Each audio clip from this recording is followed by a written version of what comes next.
All right.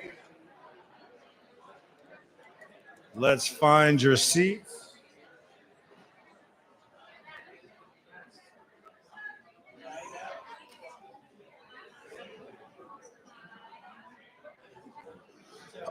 To some of those of you who are standing, there's some wonderful premium row seating here.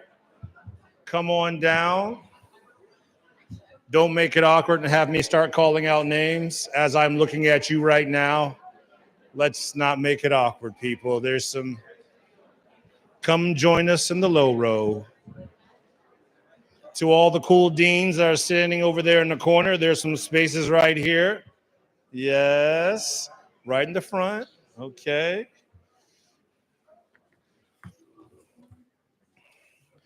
If you start talking enough over the mic, everybody realizes it's time to be quiet. It's just one of those amazing things. Good afternoon. How are we doing? We doing all right? Good, good. See, that's good vibes. I like that. We are here for a celebration. Since we are celebrating Dean Marie Hardin, I feel it is only right to start off by saying, hey, y'all. Yes, that every single meeting, no matter what we are discussing. Hey, y'all. And there's different tones of hey, y'all, depending upon what we're discussing. Hey, y'all, like she's really high energy. Hey, y'all. And so it's like, it really depends on what you're doing at that time. My name is Gary Abdullah. I serve as the Assistant Dean of Diversity and Inclusion here in the Belisario College.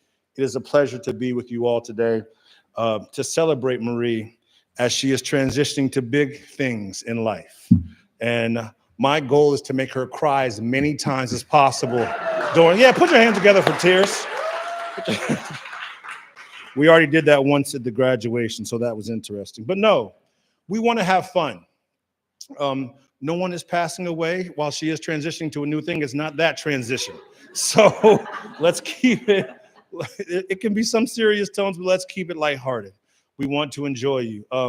I was allowed to open up and give a wide range of remarks to start off with. What's interesting, as I was thinking about this, I could write down absolutely nothing. You have known me since I was literally a teenager. And so I am now 43 years old. And so it's been a little bit long of a relationship there. And so I don't know what to say exactly. I'm going to figure it out before I come back up in the end. And so I've been thinking about this. I got through graduation. We did something good there. We're going to figure it out here. But today, we're really going to cover about 3 different sections here. Excellence, impact, and leadership. And we've selected some folks, as hopefully everybody has some type of a program in front of them, some individuals who can speak to what you have done on all these levels. While I know you dislike this a lot, it says a lot that people care about you enough to take time out of their schedules to be here, to talk about you and the impact that you have made upon Penn State and upon their lives as individuals. So let this be the first round of applause of the afternoon for Marie Hardin.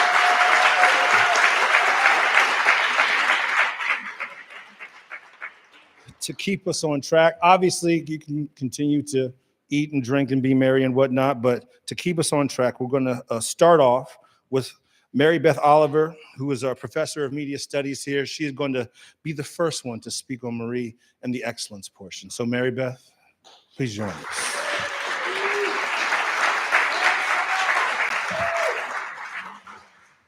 Thank you, Gary. Well, I am from the South, so I can say y'all, but I say it one better. I say all y'all. Hey, all y'all. All right. So just look around and look at this building that we are in right now. You are a good-looking crew, I will say. But when I it's grown so much over the years that it's hard. I've been here for over 25 years. And it's almost difficult to remember at least my early years, but there were some early years. And to give you an idea, when I first started, there were very few social scientists here. And Sham Sundar and I were like the only media effects folks. And I remember one time we were going to a conference together, and we were on one of those prop planes, out of the airport, and it was turbulent, as they often are. And I was expressing to Sean, I was like, I don't like this turbulence. And he said, yeah, damn, it would be a big blow to the media effects program if we went down. But now look at our college. You might not know this, but in the latest Shanghai Global Ranking of Academic Subjects, Penn State was ranked as number 2 in the world in communication. That's pretty dang good, We have some of the very top scholars and creators in the field who devote themselves to their films and their stories and their studies, their campaigns, all in the spirit of making the world a brighter, more compassionate, and more welcoming place. And I couldn't be prouder than to be part of this group and to have had Marie Hardin as my dean over these last years. Because, a place like this doesn't grow on its own. The garden needs tending. The flowers need watering. The lawn needs nurturing for us to recognize any of its fruits. And fortunately, during Marie's time as our leader, she has served as the master gardener. She's provided vision and support and guidance, but also so much more. And so when I was thinking about what I would say here, there were 2 flashbulb memories that I thought I would share. And they may seem like small things, but to me, they illustrate her huge character. So when I first started, the Media Effects Lab was down in the James building. Remember that? Did y'all block that from your mind? So it was getting a little long in the tooth, as you may have recalled. And so the equipment was old and worn, and there was a little dirty. And so Marie, but she wanted us to feel good about our space. So she suggested that we do a clean out day to get ready for the semester. And I will never forget seeing Marie, my dean, showing up with her hair pulled back in a ponytail. She had on those rubber gloves. She was ready to join us and work hard with us to make our spaces not just something that we thought was serviceable, but something we could be proud of. And look at where we are now. The second memory I have was early on in her leadership, and I asked to speak to her and ask her advice about a dilemma that I was facing. It was a little bit prickly, and she listened very, very carefully, and then she said 2 things to me that I'll never forget. She said on the following Monday, she said, "I'll tell you what I think." And then the second thing that really has stuck with me, she said, "I'll tell you why I think it." And in that moment, Marie put on full display a quality of leadership that we all really hope for and admire, and that's transparency. And from transparency comes integrity. And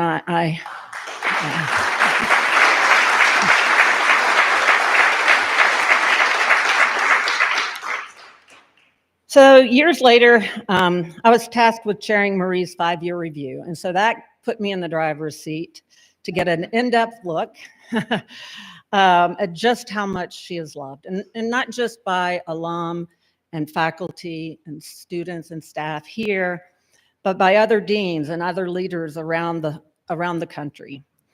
So when the time came for me to synthesize all of this for the provost, I had all of this data. And so I did what every good social science, number crunching, nerdy person would do. I made a word cloud. And so that was the word cloud that I made based on the faculty, all the students, all of the wonderful and beautiful things that she does for our college. I really like looking back at that word cloud when I think of Marie, because I think it serves as a symbol of her leadership, vision, hard work, transparency, integrity, and compassion. She's the real deal, the keeper, the Cadillac of leaders. Words don't do justice about how much we have all loved having you as our, I'm going to start crying now, okay? We have loved having you as our dean, and we're going to miss you. And I want you to never forget, as you take on your new role as president of Quinnipiac, I always stumble a little bit. The sound you'll always hear in the background will be the chorus of shouts and applause from this Belisario crowd as we cheer you on. Godspeed, and we are. Okay.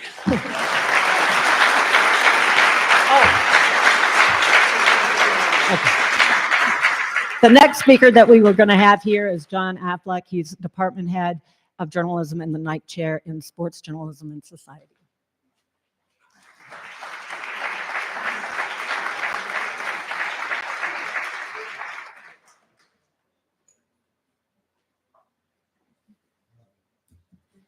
Introduce John Affleck. Thanks, everybody. Little warning here in case you're suddenly going, what? I'm going to tell a little story. It does have a point, so hang on. Stay with me. When I was a young man, I earned a postgraduate degree in Scotland. And one day I was walking across campus with my girlfriend when we saw a little bit of a commotion over by the administration building. So we went to see what was up. Turns out the Queen Mother was visiting campus that day, and people were being organized to welcome her. It wasn't that weird that the Queen Mother would show up to our campus in Scotland because she was the school's royal patron, but it was definitely an occasion. So there were two groups that were being organized to greet her, and one was undergraduates. And remember, this was the 1980s and in the UK, so they kind of looked like the dispossessed fans of Culture Club, and or future members of The Cure. And the other group was kindergartners who all looked, and this is not an exaggeration, they were like cute little human versions of Paddington Bear. And of course, there was the two of us, the Americans. But as the Queen Mum goes, everybody was pretty much disinterested. You know, it was a little drizzly, as it is in Scotland, and everybody looked kind of like they'd been dragged there. The kids were flirting, and the little kids were playing. And then suddenly, boom! Here comes the Bentley, and there she is. She's out of the car, dressed immaculately in a sky blue suit and matching hat. The absolute picture of regal grace and steely resolve. And for those of you in the crowd who are not history nerds, this is the Queen who, with her husband, George VI, refused to leave London during the Blitz and stared down the Nazis while the RAF was fighting them off. So this lady knew from resolve. Anyway, the Queen's effect on both the kids and the little kids was dramatic. As soon as she appeared, everyone's attention went her way. They looked at her with absolute adoration. And she returned their affection with a gaze of warmth and care and love for her people. And cheers broke out. I remember shaking her hand. Lovely, she said, Your Majesty. I replied, I was so out of sorts, I didn't even bow, I kind of curtsied.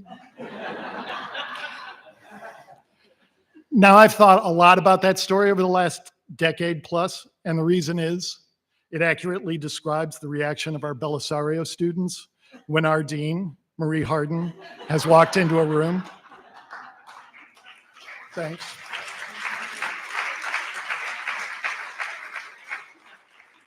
And you can trust me on this because I've been all around the world with Marie and students. New York, LA, Paris, Rio, Auckland, you name it.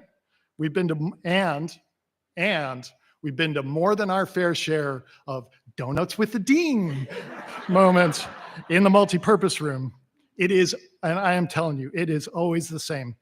The students were and are, and at Quinnipiac will be, totally blown away by Marie. Which gets to my real purpose up here.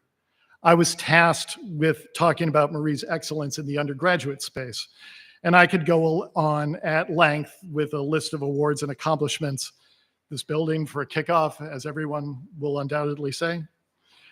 But also, there aren't many deans who still teach. There aren't many deans who take students on a networking trip to Manhattan for a week, or who slot a kid into their schedule just because they think the student is interesting and could use a little boost. And there aren't many deans who will join in embedded trips and will work as a student's personal editor. In fact, in my experience, there's only one dean like that, and it's she. And to me, that's really Marie's legacy at Penn State. It's not brick and mortar, it's the warmth and care and love with which she has treated her students, our students. Good luck, Marie. We'll miss you.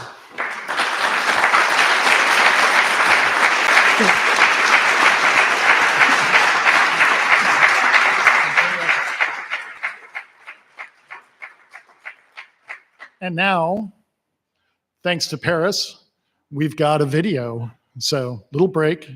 Here we go. Thanks. Genuine, highly motivated, rock star, compassion, driven, energetic, optimism, unbelievably brilliant.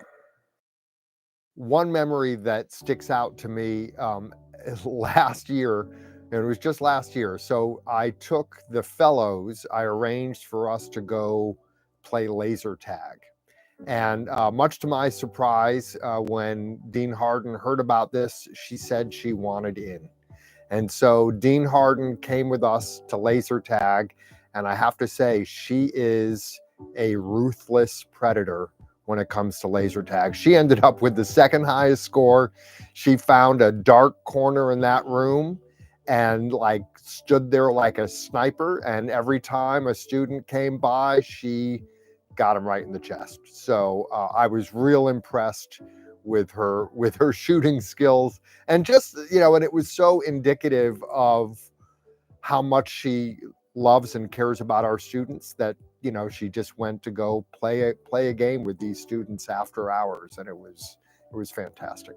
We will miss you here, but we have a lot of pride in how you have built this college, and our goal is to honor you and do you proud.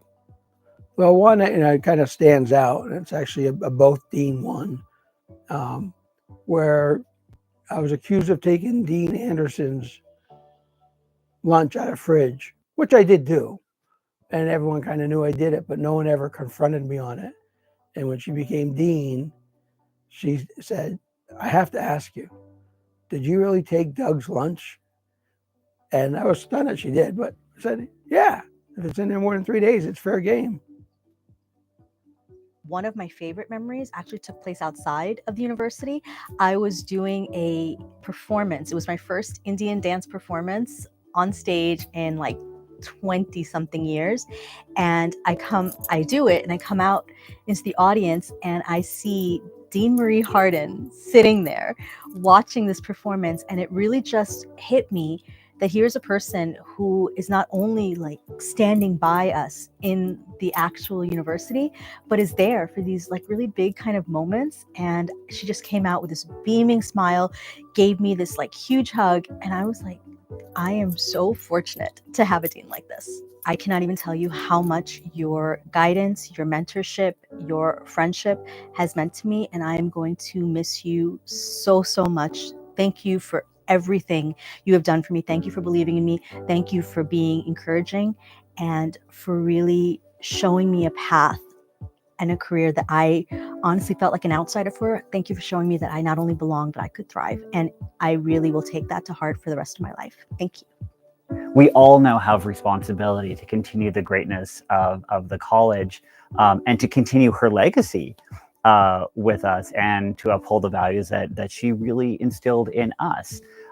So now it's up to all of us individually to keep these messages going, to continue to mentor the next generation of scholars who are going to come up through Belisar, and the next generation of journalists for our students, the next generation of telecommunicators and marketers for our undergrads, and then our new colleagues when it comes to junior faculty, when it comes to new hires, when it comes to graduate students. I mean, it's now up to all of us to kind of take up that torch individually and just run with it. And by the way, Jamie did eat Doug Anderson's lunch.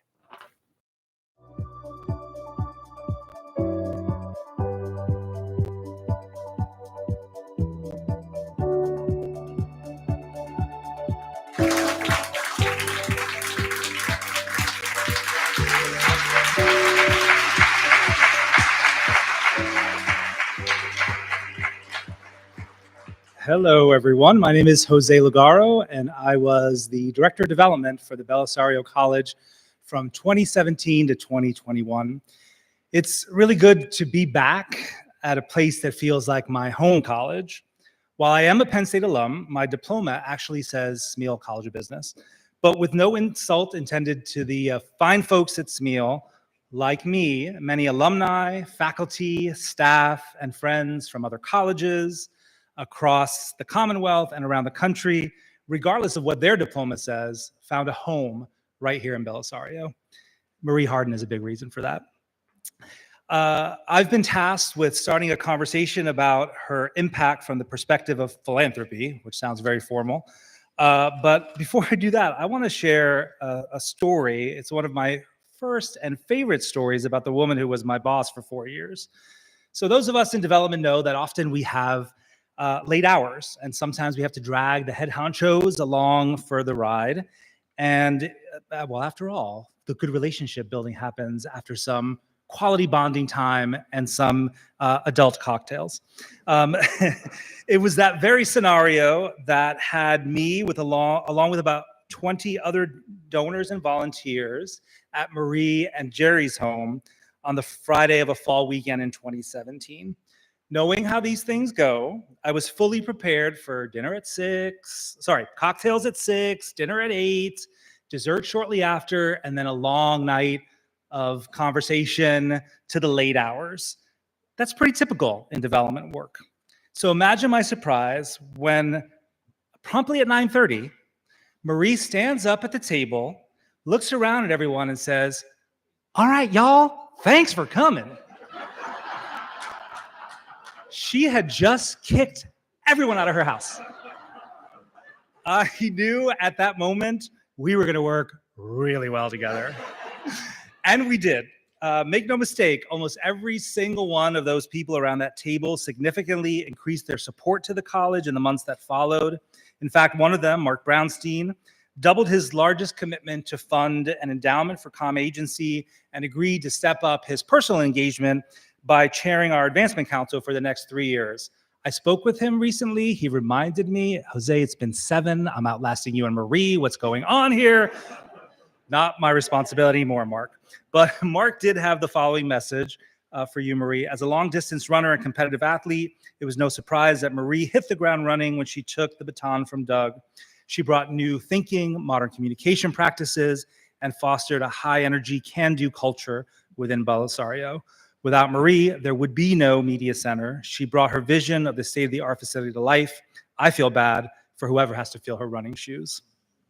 Mark's not alone in his sentiment. Did you know that over the course of Marie's tenure as dean, donations to the college exceeded $57 million? Amazing.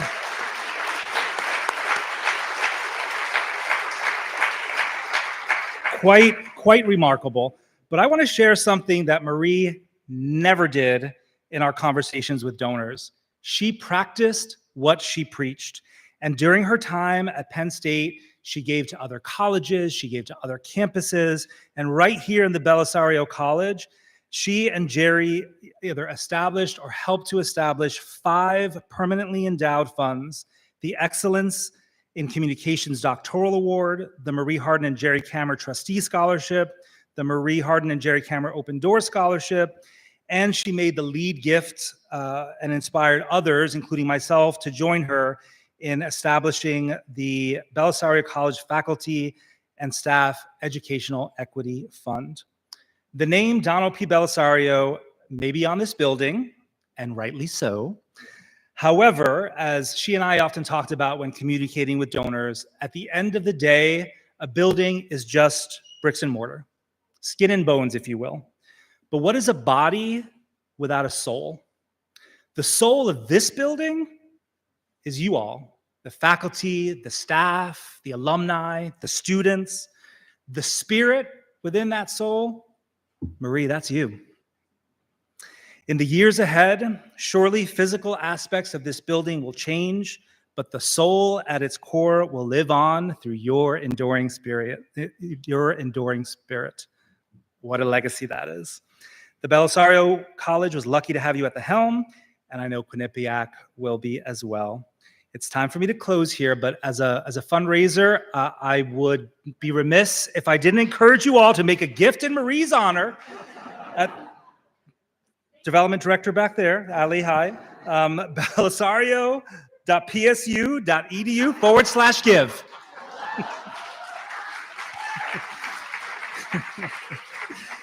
Now, let me step away from the mic before Marie kindly kicks me out, and I will pass the podium to my dear friend, Karen Mosley-Bryan.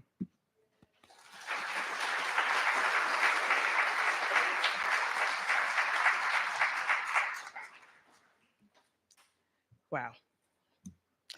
Back in 2003, the college television studios and audio labs moved out to Innovation Park. It wasn't ideal, but we had no other options at that time. Mitchell Building, which housed our production studios, was being torn down. And James Building, if we moved the audio labs, could accommodate our growing student needs as well as office space. Now, we know how students are when they have to change a bit. They grumbled, and they grumbled loudly, especially when they had a 2-mile commute. They were caught in the throes of creative class scheduling, dealing with bus schedules. Now, Marie acknowledged what they were saying, but everything continued on as normal. And at that time, our college was in 5 different buildings: Carnegie, James Building, 3rd floor of Willard, and 103 Innovation Park, as well as Lubert Building. And with that, the students' grumbling got louder. Now, I'm certain Marie entertained many students who voiced their dismay about having to travel to Innovation Park. In 2016, we decided to create a cool and innovative space in the James Building, the Media Research Innovation Lab, which Mary Beth had referenced earlier. Now, before the renovation was to begin, a new roof was needed. James people here? Who are James? Oh, yes. That new roof was needed, and then the project came to a standstill. Word on the street was that if the contractors began to disassemble the roof, then the whole building would need to be disassembled. Yes, it's true. And you all know, again, the James folks, you all know what I'm talking about. Our options were pretty bleak at that time. In 2017, the Belisarios bestowed a very generous gift to our college. And at that time, we were in discussions about renovating just a portion of Willard to house our innovation program in the ground floor. But unfortunately, it just didn't fit in the basement of Willard. Now, being the savvy person that she is, Marie talked to a few people, shook a few trees to find out the provost and the president, at that time was Eric Barron, they were going on a bad building tour. Indeed, folks, yes, that is such a thing as a bad building tour. She contacted me and said we were going to be a part of that and be showing and talking about our needs. Marie and I met the provost and the president in the basement of Willard and spoke about how acquiring and renovating all of Old Willard would benefit our college. Students would be back on campus, would not have to be creative with their scheduling, could take the bus that was 2 miles off campus, and would be comfortably be part of student life in our new state of the art facilities would give them real world experience. A few weeks after the tour, it was announced that James would be razed and Old Willard would be renovated and fall under the Belisario College Communications. So thank you, Marie, for your tenacity and innovative thinking, and under your leadership, we have grown and flourished. So right now, I would like to introduce Julie Evac, the undergraduate coordinator of education.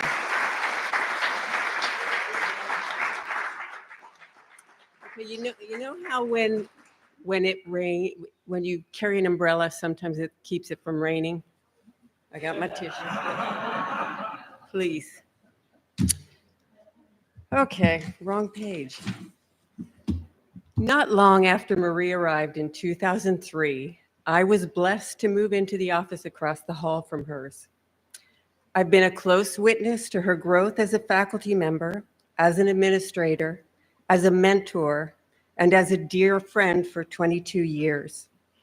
Marie entered the college with the same amazing energy and kind and caring spirit she has today. Always calm, cool, and collected, Marie was a true leader from day one.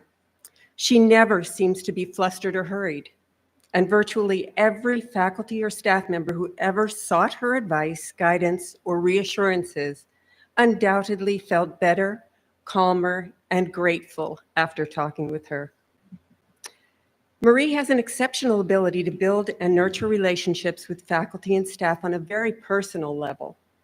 She showed up to weddings, funerals, and children's sporting events, and even dances, as we heard.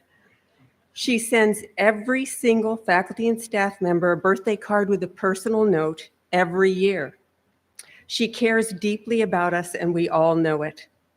Thanks to her efforts, the college became not just a place to work, but a place people wanted to stay. As dean, Marie submitted over 100 nominations for university-wide faculty and staff awards. Her letter spoke to her pride in her team and recognition of its talents. What many of you don't know and will find hard to believe is that Marie wasn't always the fashion icon she is today.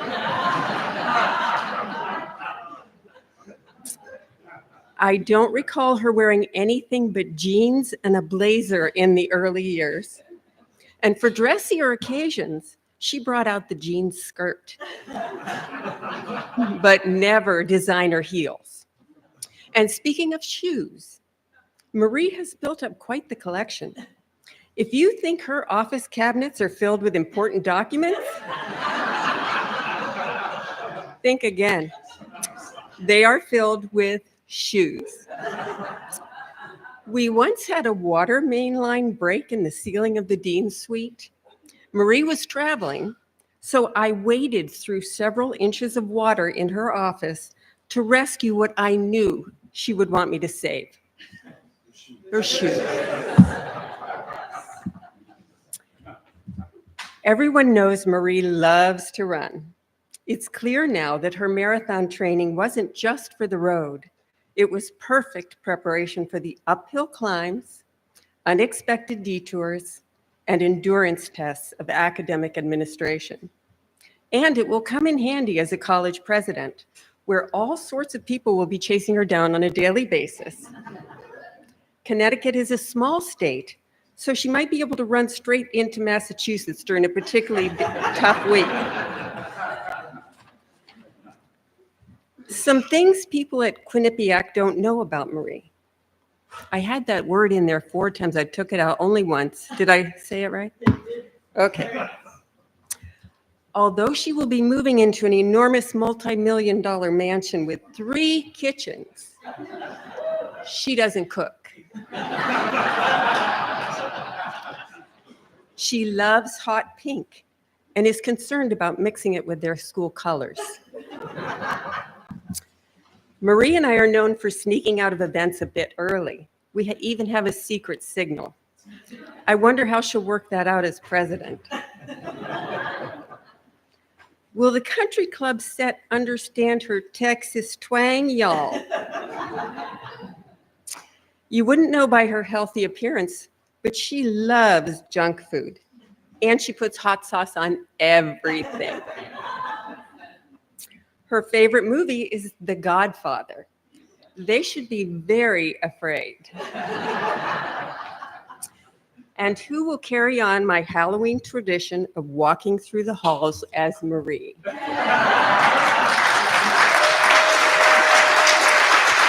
done. Marie's departure marks the end of an extraordinary chapter.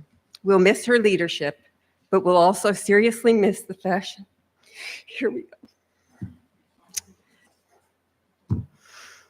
Marie's legacy will continue to inspire future generations. We have been blessed with a remarkable leader, mentor, and most importantly, a dear friend. Marie and Jerry, wherever you are sitting, you will be missed. And now I want to bring up Kathy Bishke, Senior Vice Provost and Interim Dean of Undergraduate Education.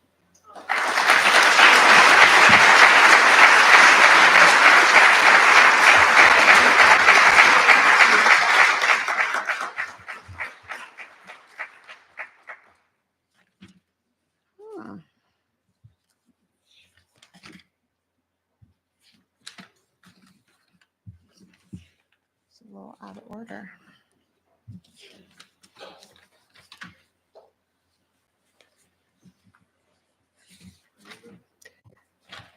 Well, my comments aren't in here, so I will go from memory.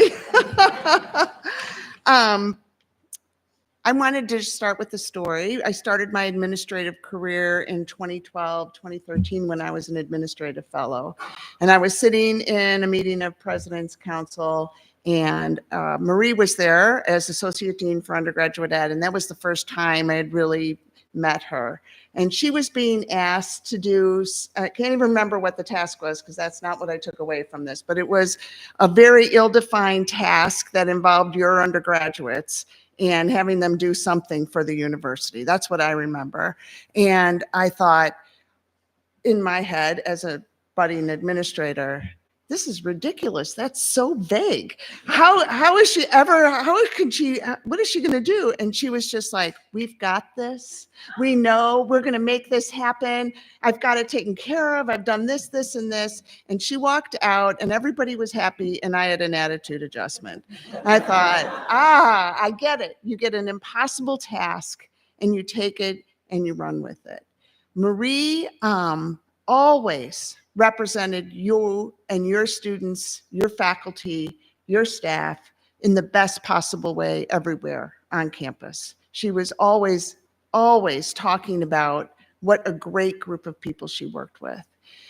For us, for me, as Senior Vice Provost, especially in my role as Faculty Affairs, it was very difficult for me to, and the deans here be warned, it was very hard not to ask Marie to do everything. She was my go-to dean, and she has served, I think, in every capacity that a member of our academic leadership can serve. She's been the chair of CADS, the chair of ALC. She served on the Standing Joint Committee on Tenure. She served on faculty rights and responsibilities. She was a member of the University Faculty Senate. She led countless search committees and task forces, including a complete revision of an academic policy. And these are only the things that I knew about. Every time I asked Marie to do something, she always approached it with that same spirit of positivity, can-do-ness, problem solving every single time. So who does not want to ask somebody who's always going to say yes, always do a good job, always bring a fresh perspective, always challenge you on what you want and what you think you should be doing and bring a new perspective. That was who you were for me. Her shoes, her many, many shoes will be very, very hard for all of us to fill. And just on a personal note, it is going to be, I mean, I've had to go to therapy to kind of talk about how I'm going to manage without you because I have just so benefited from the wisdom of someone who has been in the role of dean for over a decade and been so willing and so gracious with her time. So thank you, Marie. Quinnipiac is so lucky to have you, and we will miss you.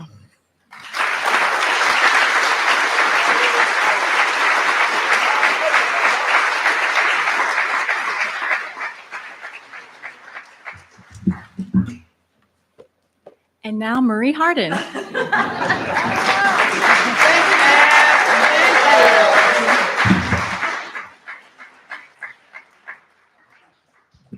First, I just want to thank every speaker, Mary Beth, John, Jose, Karen, Julie, and Kathy.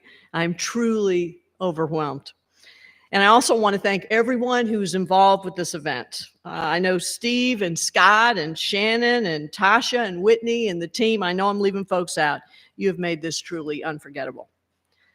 And of course, to my former student and cherished friend, Gary, well, let's debrief about this over some fruit chews in your office sometime.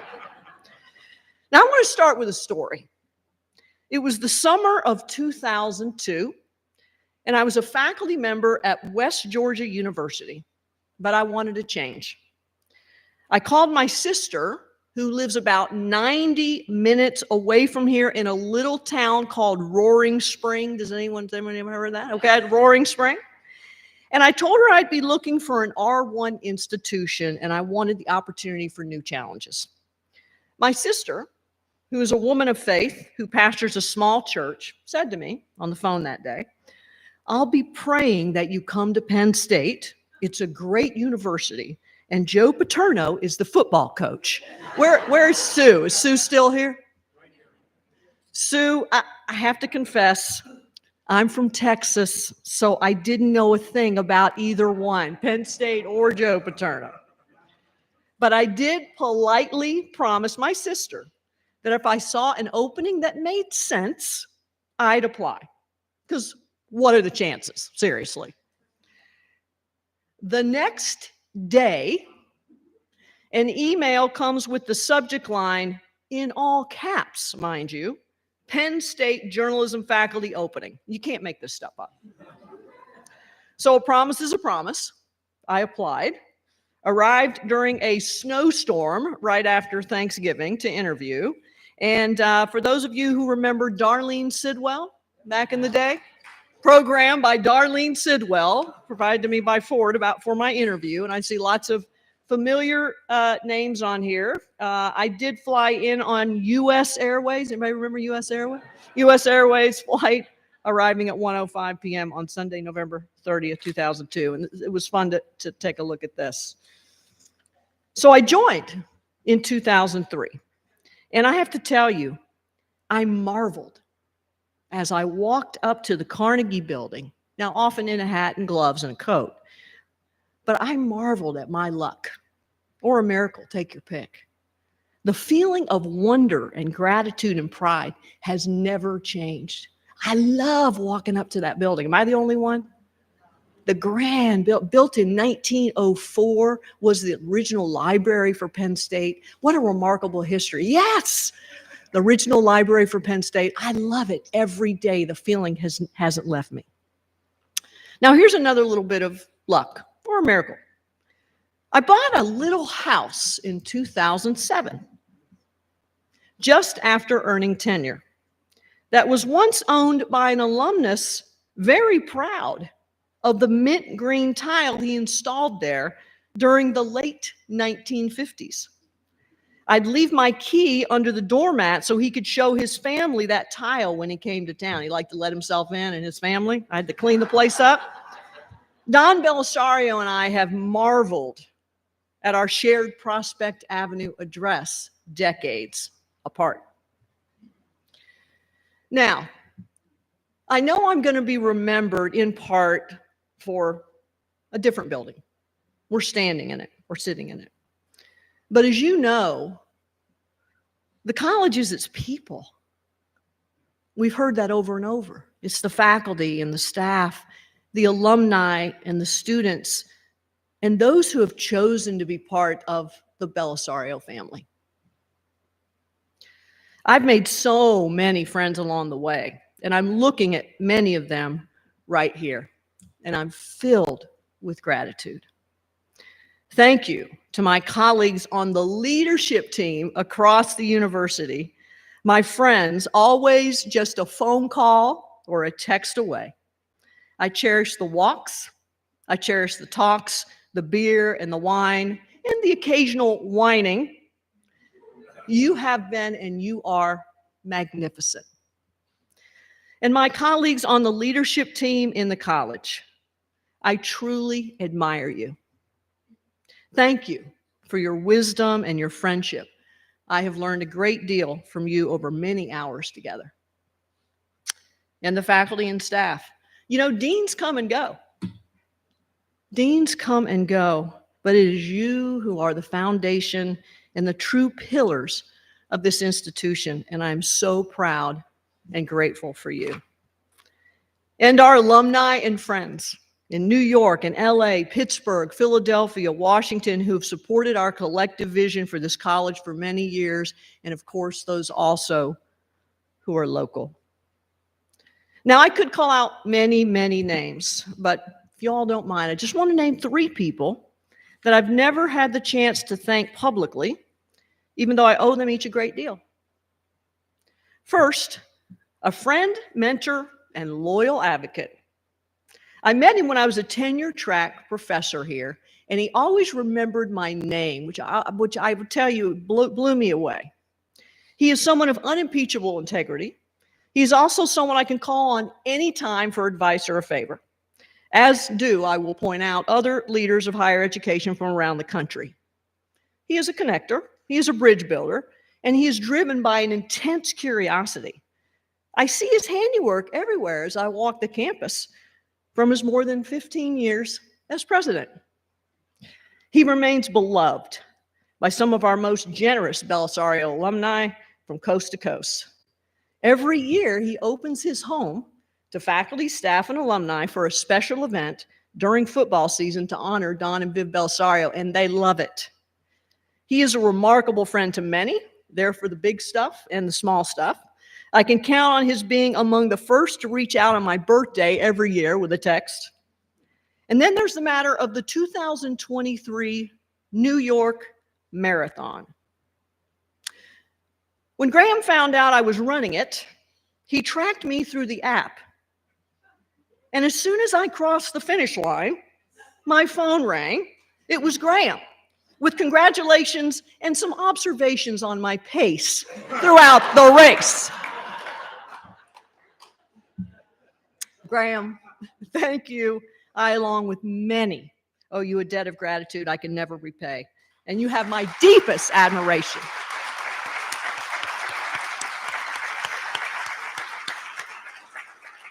And 2 people who have enabled me every single day to thrive in serving this college and Penn State. First, someone who has been with me since I became dean, on the good days and the bad. She's a master scheduler, a juggler, a diplomat, an ego soother and ruffled feather smoother, a welcoming committee, a bouncer at times, and a keeper of confidences. She is entirely and fully trustworthy. Tasha Borgelli is a fun person whom I deeply admire for her dedication to family and friends, all while keeping the wheels turning for Belisario. You know, I think it's rare for an EA to stay with a leader as long as she has. After all, it's the kind of job where you can never step away from your phone for too long, and there are never any true days off. You're always toiling behind the scenes. True story. She has picked every meal I've had at Penn State events for more than a decade. Nice job. Good job. She has also enabled me to run more than 15 marathons by protecting my morning schedule. And she has made it look remarkably easy. Her nickname among some is Little Boss. And I like that. Thank you, Tasha. You have never failed me or this college.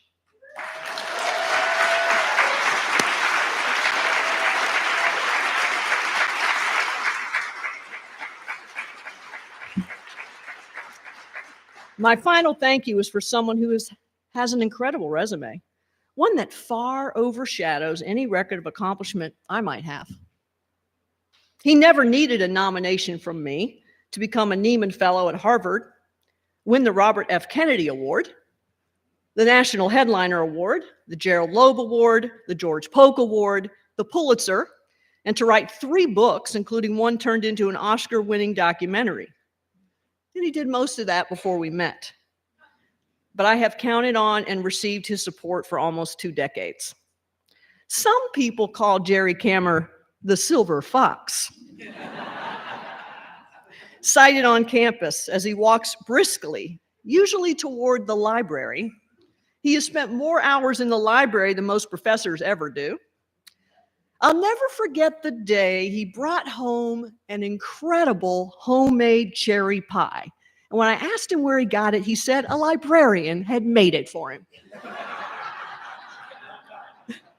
He has turned from journalist to Mr. PR, as one friend calls him, for his unflagging support. Our neighbors on Homan Avenue have been apprised of every honor and good word said publicly about me, thanks to Jerry.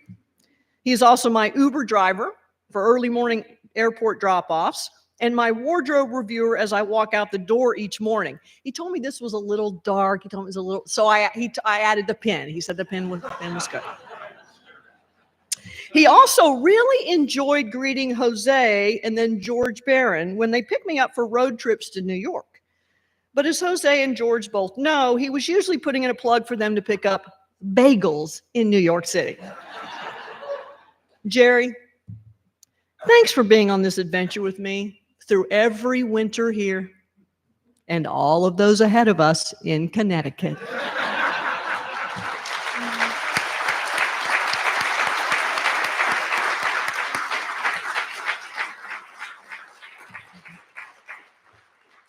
Jerry and I will remember this place and all of you often, and we hope you'll visit us. The place only has 2 kitchens, by the way, not 3.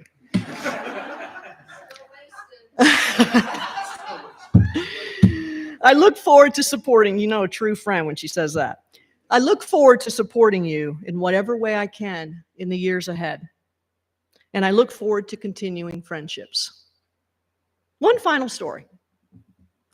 On June 30th, 2014, my predecessor, Doug Anderson, stepped into my office at about 3:30 p.m., wished me goodbye, and left the building. I was terrified. What would we do? Here's the answer. We kept serving. We kept caring. We kept soaring. What I'm looking forward to most is this: hearing the stories of greater success from this college, hearing about your lives as you thrive, knowing the place will be better a decade now than it is today. Now, if you don't mind, I get one last chance to do this, so please indulge me. You ready? We are. We are. We are. Thank you.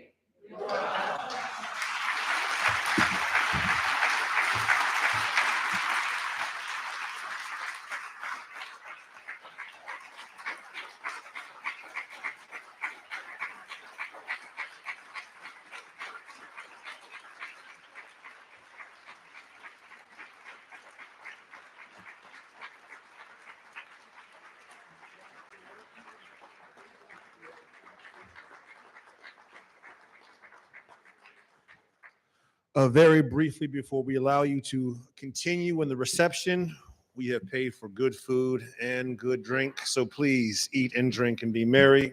We have a few things that we want to present to Marie.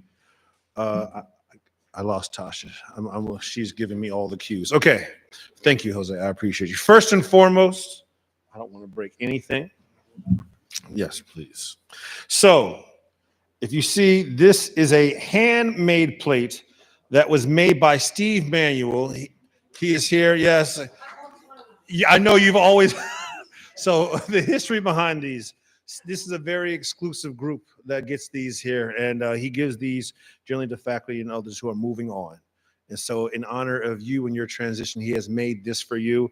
I don't want to break this at all, and I'm very nervous. It's glass, it's very nice. Okay, we're going to show it. Okay, you hold it. Thank you. All right, appreciate that. In addition to that, there is.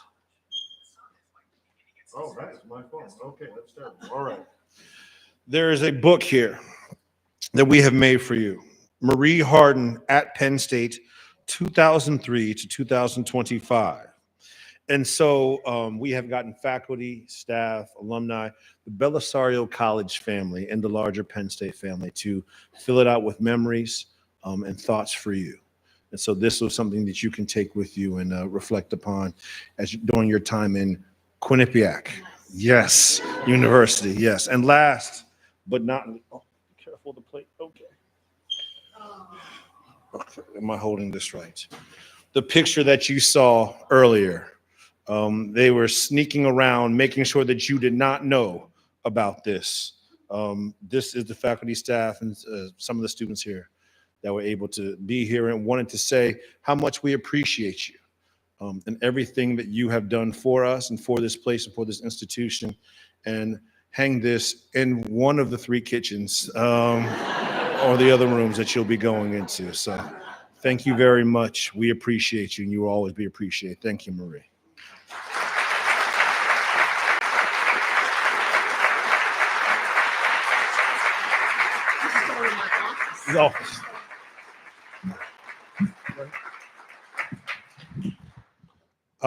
Really quickly, we wrap up here. I want to say thank you all to everyone. Yes, Tasha's giving me a look. Oh, she got one more thing to say. Okay. Did you think you'd get the last word? I have one more thing. I want to make a presentation to you. Do you remember you all, if you know Gary, you know he's been complaining for years about not having a Nittany Lion. You all know that? He has been complaining. I'm tired of hearing it. And I'm doing this entire college a favor by going ahead and giving him one right now.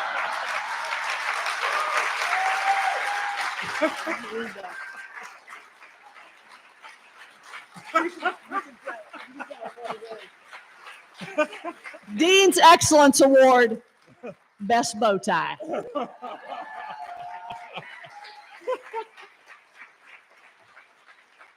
Oh, that is amazing. Yes, I have wanted one of these for the longest time. So I've been complaining about it so much. So for those of you who don't know, I'm 2nd generation here. My mother, father before me. My mother has at least 6 of these things. And she said, just take one of mine and just stop complaining. She really did give me one. It's somewhere. I wanted to end really quickly with my story for you. I was a student.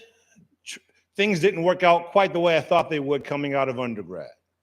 And I'm going into my master's program, and you were gracious enough to decide to be my advisor. And I'm going through the lit review as we are writing our paper. And this is a story I tell my students on a consistent basis. The process of a lit review, you go read other people's work, and then you look at the back of that work to see who else you should read after that. I go read someone's work, we write some things on it, and then I look at the back, and I see who's cited. And I said, yeah, that's not, does that say Marie Hart? I said, okay, cool. All right, that's nice. I go read the next work, looked at the back. Does that say Marie Hardin again? Okay, cool. I do it a 3rd time, and your name popped up again in the back of the book. And I looked at her, and I go into her office. I say, you're kind of a big deal, aren't you? And this is way before she was a dean. She still had the jackets with the elbow patches. And I love those jackets. She's going to bring them back hopefully one day. But to me, that is who you are. It is understated excellence. You didn't brag about it. You just knew you were that nice. And everyone else did too. Thank you for everything you have done for me on a personal level. I appreciate you. Thank you very much.